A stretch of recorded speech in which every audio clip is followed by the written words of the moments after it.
हम सब मित्रों के साथ रहना चाहते हैं, शत्रुओं से दूर रहना चाहते हैं। क्यों? क्योंकि हमें जीवन में आनंद पाना है, जीवन में आगे बढ़ना है, स्वयं को संपन्न देखना है। और यदि किसी से भी आप पूछेंगे कि जीवन में सफलता पाने के लिए सबसे अधिक आवश्यकता किसकी होती है, तो हर एक आपको लगभग एक ही उत्तर देगा। सफलता प्राप्त करने के लिए आपको सच्चे मित्रों की आवश्यकता होती है। परंतु यदि आपको और अधिक सफल होना है तो आपको केवल मित्रों की नहीं, शत्रु की अधिक आवश्यकता है। अब आप कहेंगे, ये मैंने कैसी बात कर दी? तनिक स्वयं सोचिए। जब भी संकट आता है तो मित्र क्या करते हैं? आपकी सहायता करने के लिए आपके साथ खड़े हो जाते हैं, और संकट के समय में शत्रु और बड़ा संकट बनकर हमारे समक्ष खड़े हो जाते हैं। मित्र हमें सहायता देते हैं, अपनी शक्ति देते हैं, परंतु शत्रु आपके भीतर छिपी शक्ति को बाहर लाता है, आपको और अधिक बलवान बनाता है।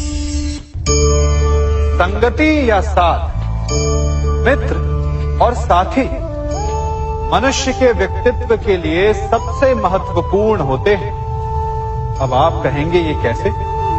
मनुष्य अवश्य अपने व्यक्तित्व के लिए उत्तरदायी होता है, परंतु मनुष्य संगति में ना चाहते हुए भी उसका व्यक्तित्व संगत की भांति हो जाता है। इन पात्रों को देख रहे हैं,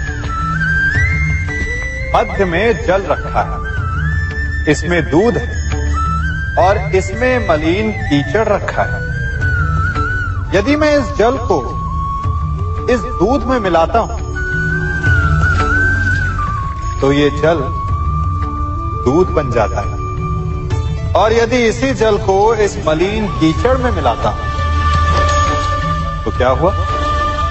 ये जल कीचड़ बन गया। ऐसी कोई युक्ति नहीं कि जल बिना घुले मिले दूध या कीचड़ में अपना अस्तित्व बनाए रखे या उनसे अलग रहे। और ठीक ऐसा ही मनुष्य के जीवन में भी होता है।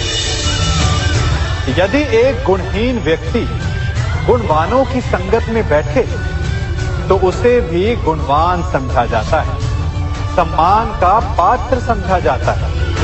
और यदि एक गुणवान व्यक्ति गुणहीनों की संगत में बैठे तो उसे भी तिरस्कार मिलता है। इसलिए अपने जीवन में सदैव संगति सोच समझकर सावधानी से चुनिएगा।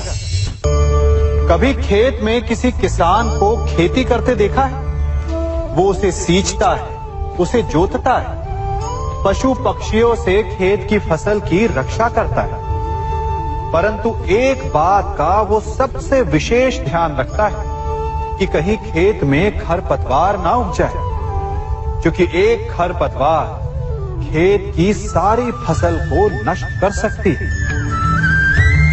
ठीक उसी प्रकार यदि वंश की कोई संतान खोटी निकल जाती है तो वो समूचे वंश का सर्वनाश कर देती है। इसीलिए संतान के लालन पालन में विशेष ध्यान देना आवश्यक होता है, क्योंकि संतान वो फसल होती है जो वंश के आने वाले समय को महान बना सकती है या फिर वंश का पतन भी कर सकती है।